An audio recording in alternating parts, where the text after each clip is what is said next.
Salut à tous! Pas de repos pour les braves comme on dit, parce qu'après avoir passé 2 semaines éreintantes à crapahuter un peu partout dans Tokyo, j'ai enchaîné direct avec une petite escale dans la capitale de la Chine. J'ai eu la chance de visiter certains monuments les plus célèbres du monde, comme la cité interdite et la grande muraille. Et on va découvrir tout ça ensemble à travers cette nouvelle série de vadrouillage. Alors c'est parti pour le premier épisode de ce Pékin pas si express.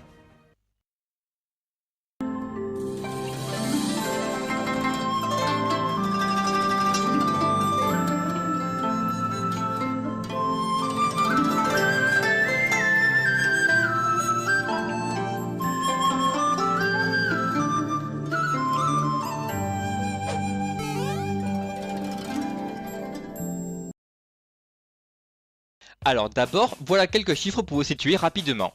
Pékin, ou Beijing comme on l'appelle dans le reste du monde, se situe au nord-est de la Chine. Son agglomération s'étend sur une superficie de 16 800 km². Et pour vous donner une idée, ça fait environ plus de 5 fois la taille du Luxembourg. Salut, hello. Et oui, c'est pas rien. Sachant qu'en plus, la ville regroupe plus de 20 millions d'habitants, ce qui en fait l'une des métropoles les plus peuplées de toute la planète. Par comparaison, il y a 2 fois plus d'habitants qu'à Tokyo et au moins 10 fois plus qu'à Paris. Alors même si on n'est pas là pour compter les passants dans la rue, moi je vous garantis que se déplacer dans Pékin avec une foule pareille, c'est pas la joie tous les jours.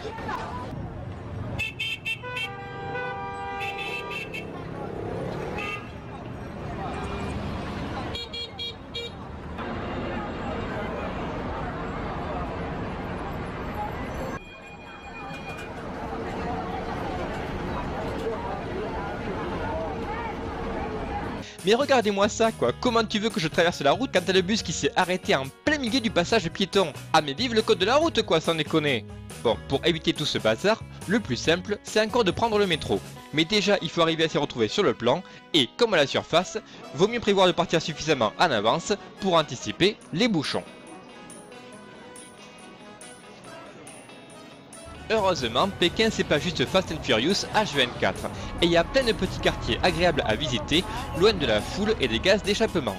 C'est pour ça qu'aujourd'hui on va s'échapper un peu des moteurs et des bruits de klaxon pour aller visiter les Hutong. Alors Hutong en français, sinon c'est Hutong. Alors déjà les Hutong, c'est quoi? Eh ben bougez pas, je me prends un peu de barbac pour la route et je suis à vous.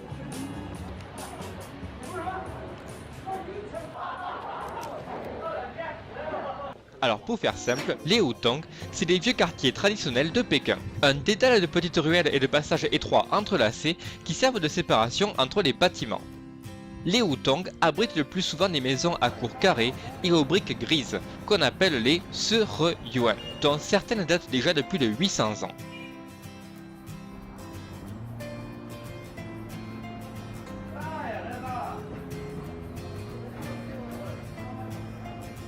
En longeant les Hutong, on arrive devant le parc Beihai, sur lequel on reviendra une prochaine fois.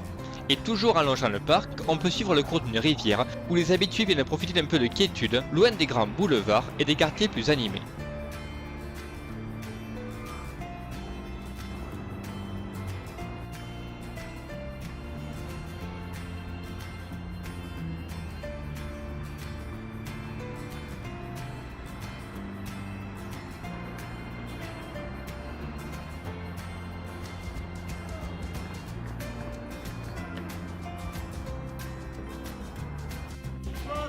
Pour les curieux, c'est aussi l'occasion d'observer une partie de mahjong sur les quais ou de profiter des talents musicaux de quelques musiciens en herbe.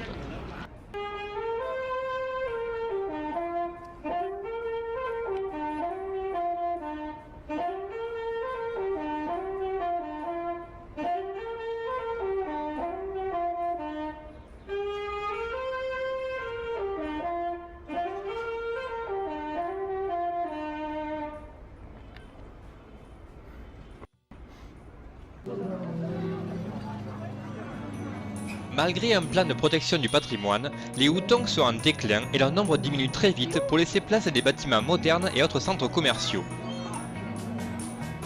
De nombreuses communautés essaient de sauver ce qui reste de leur quartier, notamment en transformant certains d'entre eux en zones touristiques, comme par exemple le quartier de la Tour de la Cloche,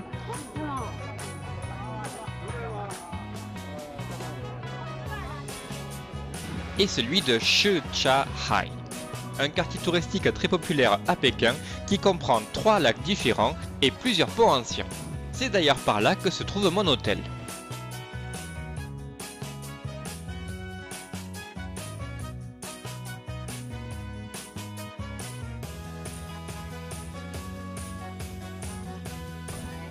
C'est une manière parmi tant d'autres de préserver cette âme pékinoise d'antan et de permettre aux visiteurs de découvrir par eux-mêmes l'héritage culturel de la ville et les débuts modestes de ce qui deviendra par la suite la capitale d'une des puissances économiques les plus importantes de notre monde moderne.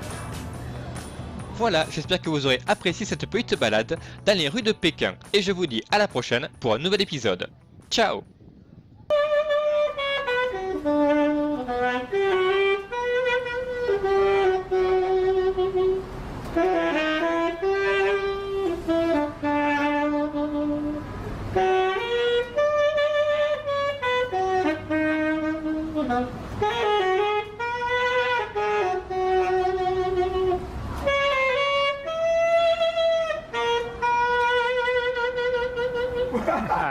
谢谢。